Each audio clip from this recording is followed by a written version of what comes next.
Hello, you're watching the People's Budget. What an evening it has proved to be. UTVI, the only channel which has done an exclusive survey with C-Voter. Yashwant Deshmukh, my old friend, is back. We've done a countrywide survey, one of the most exhaustive, one of the most extensive ever, on what does India really feel about the railway budget. But that's not all. We've also done a huge survey across the country asking the big question, if this is going to be a big budget, what do you really want from the budget? What would you really have Pranab Mukherjee focus on? That's the big two planks we are going with the People's Budget tonight, asking the big question, what did you really think of the railway budget? And really, what do you expect from the budget on Monday? That's the big question on the People's Budget tonight. Let's give you, as we've been flashing through the evening, the key findings of the budget. Of course, one of the key findings, let's begin with, is that more than 60% of the people believe that Mamata Di has delivered a good budget. Yashwant, a good budget, say most people. That's the Aam Aadmi's budget. I believe that no increase in the freight, no increase in the fare, and a lot of things which the Aam Aadmi thinks that, okay, this is good, this sounds good, and some really, really good common sense themes, which actually somehow, I mean, looks like that a good Bengali intelligential mind can really think of. Right. Doctor in the train. Right. I mean, God damn it. Sure. Why nobody thought of that before? Sure. I mean, this is one smart theme which actually touches the chord. Okay, I know there is a doctor in the train. Any problem, there is a doctor in the train. I know for sure that 99 of 100 times I travel, I'm not going ever think to use the services of the doctor, but I know there is a... So it's a smart budget, not just about the fiscal things, how she is going to manage that. That's going to remain to be seen. But as because far it as says in the expenses and the liabilities sort of balancing act, Exactly. it seems there's about 30,000 crores that she might earn, but 40,000 crores is what she will spend. That's right, that's right. So, we have been somewhat kind of spoiled with the budgetary surpluses which the Lalu regime said. So let's see how it goes. But as far as Aam Aadmi is concerned, first reaction, it's a good budget. You're saying it touched a chord. Yeah, it has touched the chord, no doubt about that. It's a smart budget. The other big thing that's coming out of this is, and that is also staggering, 61, and it's so ironic, 61% of the people believe that it's a good budget. 61% of the people, according to our survey, also believe that the railway should be privatized. That's true. That's true, because... What an irony. It's an irony, but look at this way, I believe that majority, I would say more than 90% of the people who travel by airlines, even the middle class which travels by airlines, certainly is going to say that privatization of the aviation sector has actually helped a lot. Right. Imagine the good old days when traveling in an aeroplane for the middle class family meant going somewhere in urgency, something emergency, something bad has happened, that is why you are going by a flight. Otherwise, you would never take a flight. Otherwise, you would never take That's a flight. And what has happened in the last 10 years after the privatization of aviation sector?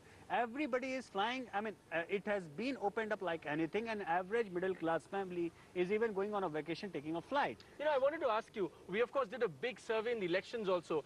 When you see the surveys that actually tell you what people think about, you know, a railway budget or what they expect from a budget, are you seeing that integral smartness of the Indian public?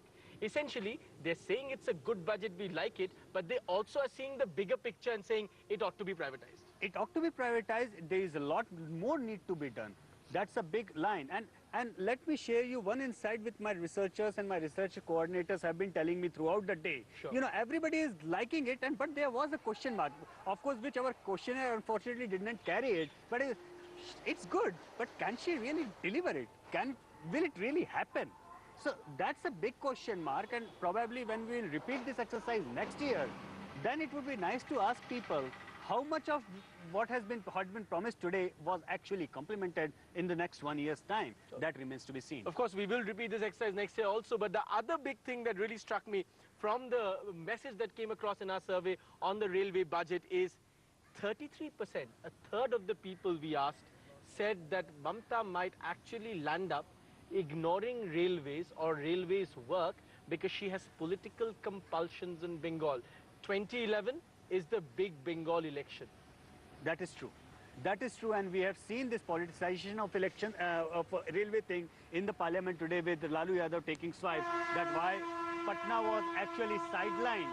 And It's And how okay. ironic, we're seeing the whistle of a train go by, even as we sit, of course, in the railway museum. That's Yes, you were saying. beautiful. That's beautiful to be here. And Lalu Yadav taking swipes at Mamta, that even saying that she is complexed. You know, he said that उनको complex हो गया है.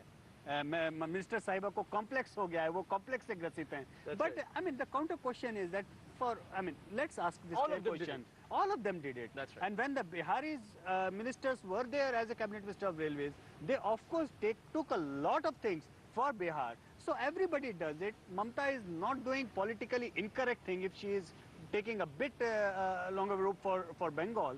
But at the same time, she has tried to do, especially for for example of 300 plus railway stations and the 50 most important world-class stations. They are all across India, and we have seen vox pops from the common man all throughout the day. From these cities, from Bhopal, from Trivandrum, that okay, That's right. our station is going to be world class. She has done a pretty decent job. The other big thing that, even as 61% of the people we talk to say that the railway should be privatized, the other big thing that struck me was in the budget, Mamta has repeatedly said that railway land will be one of the places that she will get revenue from. So you're essentially saying a lot of people said that, Mamta is going to be a populist railway budget sort of minister. She will deliver a populist budget. But it hasn't been. It has been populist, but there are some strong, stringent action to deliver the money on the table also. So she hasn't been completely populist. But let's give credit to of these things, especially like railway land, Sure. to Lalu and Nitish as well, because these things probably are not the first timers one. Utilizing this railway land all across India, especially that cable optic network. That's Which right. RailTel, which she talked about, it was very much her own plan when she was there in the first time. So So she's revisiting some of those ideas. some of those ideas. And people are realizing that. As evidenced by our survey, people are realizing People are realizing that, and railways is one of those ministries probably which has seen some quite good job in the last 10 years, especially since the NDA came into the rule. Okay, and hold that thought UP for a has moment. continued that. Hold that thought for a moment. Gautam Bhatt is calling in from Mumbai. Go ahead, Gautam, ask your question. Have you seen our survey? Yeah. Good evening, sir. I'm so much pleased. We can express our views to the television and to the Indian public. Now, I wanted to ask the one thing. The railway, I think, so for last 3 years, they have given a very good budget. Now, we are looking at a point of view regarding the security part of the point of view. I wanted to know from the Madam Mamta ji, saying that what are her planning as far as the securities are concerned, because of security has become now the major concern for our Indians. Can you throw light on this, sir? And Security. rail budget. Security. That's another big question It's people a are big talking about question. even in the survey. And if you realize that we did ask people about what they think about the railway security forces. That's right, yes. And unfortunately, a big number of the respondents, the railway commuters, Say that they don't feel They secure. don't feel secure, That's and right. they feel That's the that other big thing that came out in the survey. security is more of a harassment to them. Sure. And that came to us for a root shock for us, because when they put the system in with such a kind of hype that every train has these mobile services, and these people are But looking maybe the across service, everything. here's a question. Let me play devil's advocate. Most of the people we surveyed said that they thought this security was a harassment. Maybe because the security works as a harassment. We have seen that happen before in many other places. It's not the security that's the problem, but the manner and method in which the security approach the consumers, that's the problem. Probably. Probably there is a lot more training is required, a lot more explanation is required. For example, a very small thing. I believe that many of our viewers must have come across this situation. If you are traveling by a train, it's a night journey around 2 o'clock, you get woke up by some security personnel. Can you show that bag? Is that yours? Sometimes that becomes a nuisance as well, but it is important and compulsory. I understand that, a lot of commuters understand that, but there needs to be more education as well for the security And drills. empathy. And empathy. Right. Somewhere there is a communication gap as well between the security forces as well as the commuters.